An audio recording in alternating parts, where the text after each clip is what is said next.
শুভ সকাল বন্ধুরা, আশা করছি সবাই খুব ভালো আছে, সুস্থ আছো। আর আমিও ভীষণ ভালো আছি। শবনমার চ্যানেলের নতুন একটা ভিডিওতে সবাইকে অনেক অনেক ভালোবাসা শুভেচ্ছা জানিয়ে আজকের ভিডিওটা আমি শুরু করছি। আগের দিন বিকেলে ছাদের গাছগুলো জল দেওয়া হয়নি, সময় হয়ে ওঠেনি। আর আজকে সকালে আমি ছাদে এসেছি জামা কাপড় মেলতে, দেখছি যে গাছগুলো সবে বসানো হয়েছে, ছোট গাছগুলো না, গাছের পাতাগুলো নেতিয়ে পড়েছে। কদিন তো খুব রোদ উঠেছে আর তার উপরে ছাদের গরম, সেই জন্য এটা হয়েছে। আগের গাছগুলো ঠিক আছে, কয়েকটা গাঁদা ফুলের গাছ মা পাশের বাড়ির যার কাছ থেকে চেয়ে এনে বসিয়েছিল, সেইগুলোই একটু নেতিয়ে পড়েছে। অন্যান্য গাছগুলো মোটামুটি ঠিক আছে, ওই জন্য আমি জামা কাপড় মেলিনি, আগে গাছে জলগুলো দিয়ে দিচ্ছি। এমনিতেই রোদ উঠে গেছে আর রোদ উঠলে তো গাছে জল দেওয়া যায় না, কিন্তু আজকে রোদটা একটু হালকা বলে সেই জন্য গাছে জলগুলো দিলাম। আর এই যে গাছগুলো দেখতে পাচ্ছ, এই গাছগুলো সবে মাত্র বসানো হয়েছে, দুটো গাঁদা ফুলের চারা আর দুটো লঙ্কা গাছের চারা। এই গাছগুলো তো সবে বসানো হয়েছে বলে ট্যাঙ্কের আড়ালে রাখা হয়েছে, ট্যাঙ্কের ছায়া পড়ে ওই জন্য ওইখানে রাখা হয়েছে, কারণ সবে সবে বসানো গাছ তো অতটা রোদ তাপ পেলে মরে যাবে। মা বলছে যে সকালে যে আগে ছাদে যাবে সে যেন অবশ্যই করে গাছগুলো ওই ট্যাঙ্কের কাছে যে ছায়া পড়ে সেইখানে সরিয়ে রাখতে। আর জামা কাপড় মেলে চলে আসছিলাম, দেখছিলাম যে আমার পাশের বাড়ির একটা যা ছাদ থেকে অ্যালবেস্টারের চালে উঠেছে, উঠে উনি বাতাবি লেবু আর পুরুল পাড়ছিল, ওনার সঙ্গে একটু গল্প করছিলাম। আর গল্প করতে করতে দেরি হয়ে গেছে, আর এসে দেখছি মা চা করে খেতে শুরু করে দিয়েছে। মার না চায়ের নেশা ভীষণ, দুবেলা চা চাই, টিফিন না হলেও চলবে। আর আমার ছেলেকে এবার দুধ খাইয়ে দিচ্ছি, দুধ খাওয়ানো হয়ে গেছে, এখন ওর বাবার সাথে মুড়ি খেতে বসেছে। আমি বলছি তুই ওর তো পেট ভর্তি দুধ খেয়েছিস, মুড়িগুলো ওরম করিস না। ও মুড়িগুলো খাবে না, কিন্তু নিয়ে ছড়াবে, বলবে আমি খাবো, ও মা আমি খাবো, কিন্তু ও খাবে না, সব মুড়িগুলো ছড়াবে। ওর বাবা ওকে বকেছে, সেই জন্য আমার পাশের বাড়ির যার কাছে চলে গেছে। আর আমি এখন চা মুড়ি খেতে বসেছি। আমার না চা খেতে খেতে ভীষণ খিদেও পাচ্ছিল, সেই জন্য মা বলল তুমি টিফিনটা করে নাও। আমি সেই জন্য আগের দিনে রুটি আর ঘুগনি হয়েছিল, সেটা আমি এখন খেয়ে নিচ্ছি। আমি টিফিন খেতে বসেছি আর জেঠিমা এসছে, জেঠিমা এসে একটা হাসির গল্প করছিল, সেই জন্য সবাই হাসাহাসি হচ্ছিল। ওনার সাথে ঘটেছে একটা হাসির গল্প, সেই প্রসঙ্গেই হাসছিলাম আর কি। আমার টিফিন খাওয়া হয়ে গেছে, আর এখন আমি জলের বোতলগুলো ভরে নিচ্ছি। এই বোতলগুলো তো আগে কলে নিয়ে যেতাম, কিন্তু একা একা বোতল ভর্তি করতে খুব অসুবিধা হয়, অসুবিধাও হয়, দেরিও হয়, আর প্রচুর জলও নষ্ট হয়। আর এখন কি করি বলো তো, বোতলগুলো ঘরে ভরে নিই আর ডাবরটা নিয়ে কলে যাই। আগে এই বোতল ভর্তি করে রাখতে ভীষণ বিরক্ত লাগতো, কেন বলছি, বোতলে জল খাওয়া হয়ে যাবে আর বোতলটা যে কোথায় গড়াগড়ি খাবে তার ঠিক নেই। কিন্তু বোতলের একটা সুবিধা কি বলতো, জল খুব বেশি পরিমাণে খাওয়া যায় আর জল খেতেও সুবিধা হয়। কার হয় জানি না, কিন্তু আমার ক্ষেত্রে এটা পরীক্ষা করে দেখেছি। আগে না কত কম জল খেতাম, বিশেষ করে যখন মগে জল খেতাম, আর যখন থেকে বোতল ভরে রাখা হয়েছে না, অনেকটা পরিমাণে বেশ জল খাওয়া হচ্ছে। আর আজকে রান্না করতে বসেছে আমার ছেলে সিসি ভজহরি মান্না, ওকে কতবার বলছি সরে আয়, আগুন ছিটে আসবে, তেল ছিটে আসবে, শুনছেই না। তোমরা তো জানো রান্না করতে কত ভালোবাসে। ওর ঠাম্মি বলছে আমি আলুটা দিয়ে দিই, তুই না, না ওই আজকের আলু দেবে।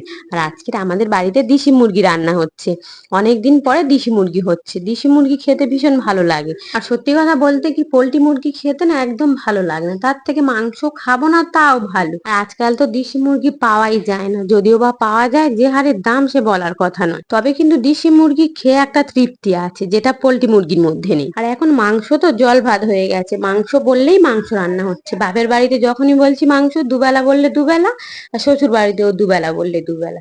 কিন্তু ছোটবেলায় মনে আছে মাংস তো হতোই না, আর যখন হতো স্কুলে ছুটি নিতাম আর টিফিনে ছুটি করতাম, যেন কত আনন্দ হচ্ছে, যেন কত দিন পরে মাংস হচ্ছে, তাও আবার পাতের মধ্যে খুব বেশি পড়তো না, তবে কিন্তু সেই তরকারির মধ্যে তো একটু অন্যরকম স্বাদ ছিল, অল্প হলেও যেন কত আনন্দ, কত ভালো লাগা ছিল। আর আমার ছেলের চিকেন স্টু করে দিয়েছিলাম, প্রথমে ভেবেছিলাম দেবো না, কিন্তু মাংস হয়েছে দেখে লাফালাফি শুরু করে দিয়েছে। আর একটা বাড়িতে বাচ্চা মানুষ যদি ওই রকম করে মাংস খাওয়ার জন্য আমরা বড়রা খেতে পারি?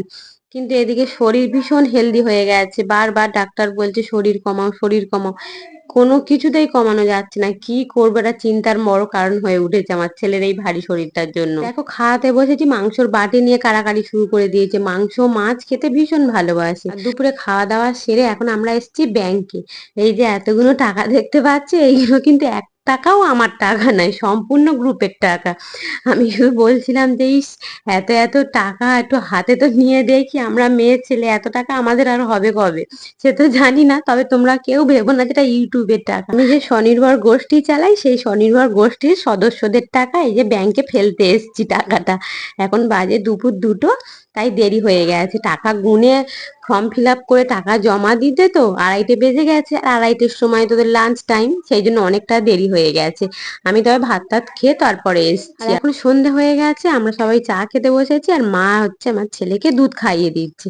আর এই যে ফুচকা দেখতে পাচ্ছ, এটা 3-4 দিন আগে পাড়াতে একটা ফুচকা ব্যাপারী এসেছিল, এরম ভাজা ফুচকার প্যাকেট বিক্রি করতে। আমরাই দুটো নিয়েছি। আমার ভাগ্নি বলেছিল মামি নাও, ফুচকা বাড়িতে করে খাবো। আমরা দুজনে না ফুচকা খেতে ভীষণ ভালোবাসি, আমি আর আমার ভাগ্নি। আমার ননদ খুব একটা পছন্দ করে না, তবু মা দু একটা খায়। আমি আমার ভাগ্নি খুব পছন্দ করি ফুচকা খেতে। সেই ফুচকাটাই আজকের খাওয়া হবে। মা এদিকে জিরে, ধনে আর তেজপাতা, শুকনো লঙ্কা একটা শুকনো খোলায় ভেজে নিচ্ছে, আর আমার ছেলে চলে এসছে ফুচকাগুলো ভাঙতে। ও তো কাজ বাড়াবার জন্যই আছে। আমি বলছি তুই পিসিমণির কাছে গিয়ে বস, আমি ফুচকা তোকে দিচ্ছি না, আমার এক্ষুনি দিতে হবে। এই যে ফুচকাটা কাটতে গিয়ে সব ফুচকাগুলো পড়ে গেছে। ও তো এখন খাবে না, সবে মাত্র দুধ খেয়েছে, তবে ফুচকা খাবে টক জল দিয়ে খাবে। ও টক জল দিয়ে ফুচকা খেতে না ভীষণ ভালোবাসে, কিন্তু এখন ওর ইচ্ছা হয়েছে ফুচকাগুলো নেবে, নিয়ে ভাঙবে। আমি সব ফুচকা হটপটের মধ্যে রেখে দিয়েছি। আর ফুচকার ভেতরে না মশলাও থাকে আর তেঁতুলও থাকে। তেঁতুলটা আমাদের ঘরের তেঁতুলের টক করা হয়েছে। আর যেইগুলো কেনা তেঁতুল মানে ফুচকার ভেতরে ছিল, সেইগুলো আমরা রেখে দিয়েছি, শুধু ওর থেকে মশলাটা বার করে নিয়েছি। অনেকেই বলে শুনেছি ঘরে তৈরি করা ফুচকা নাকি দোকানের মতো অত খেতে ভালো হয় না, কিন্তু কাদের কেমন ফুচকা হয় জানি না। আজকের ফুচকা খাওয়ার পরে মনে হয়নি যে এটা আমাদের ঘরে তৈরি করা ফুচকা, যে আমরা ঘরে করেছি। এতটা খেতে ভালো হয়েছে। আর এর মধ্যে না মশলাটা দেয়া মেন ব্যাপার, টক জল আর আলু সেদ্ধর মাখাটাই হচ্ছে মেন জাদুকাঠি। আমি আজকের ফুচকা খাওয়ার পরে আর ফুচকা তৈরি করার পরে বুঝতে পারলাম। মা একটা করে রেডি করছে আর আমাকে টেস্ট করতে বলছে। প্রথমে টক জলটা তৈরি করা হয়ে গেছে, বলছে দেখো তো বৌমা কেমন হয়েছে।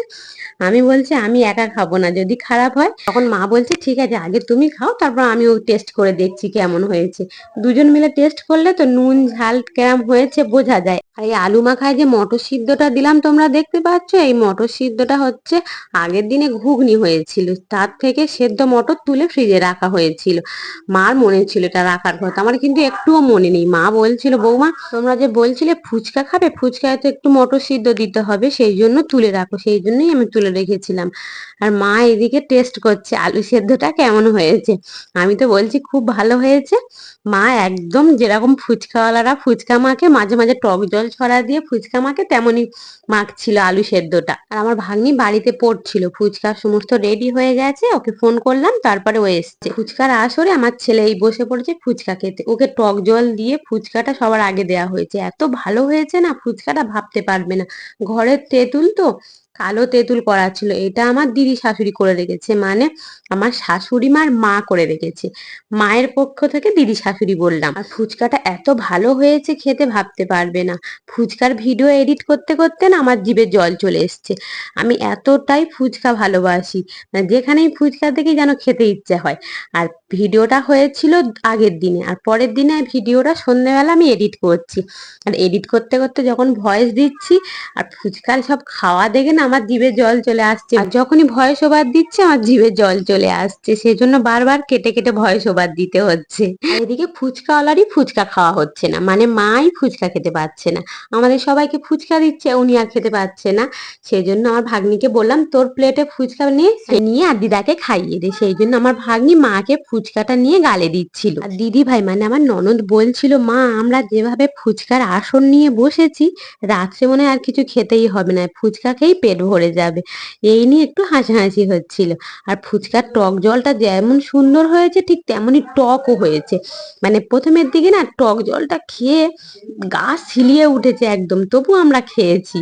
আর ফুচকার প্লেটগুলো যেভাবে মার দিকে বাড়িয়ে দিয়েছি, মনে হচ্ছে আমরা বাড়িতে নয় দোকানেই ফুচকা খাচ্ছি। আমার ছেলেও ফুচকা খাচ্ছে ভীষণ, ও যে অতগুলো ফুচকা খেতে পারে আমি ভাবতে পারিনি।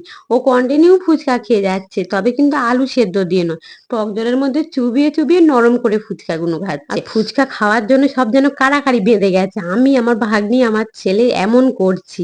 আর আমার ননদের মেয়ের চোখে না কি একটা হয়েছে, মাঝে মাঝে না ওর চোখের নিচটা গোলাপি হয়ে যায়, গিয়ে চোখটা না মিসমিস করে, কিন্তু আজকের বলছে মিসমিস করেনি, কিন্তু গোলাপি হয়ে গেছে বেশি। মাঝে মাঝে এরকম হচ্ছে কয়েকদিন ধরে, কেন জানি না হচ্ছে।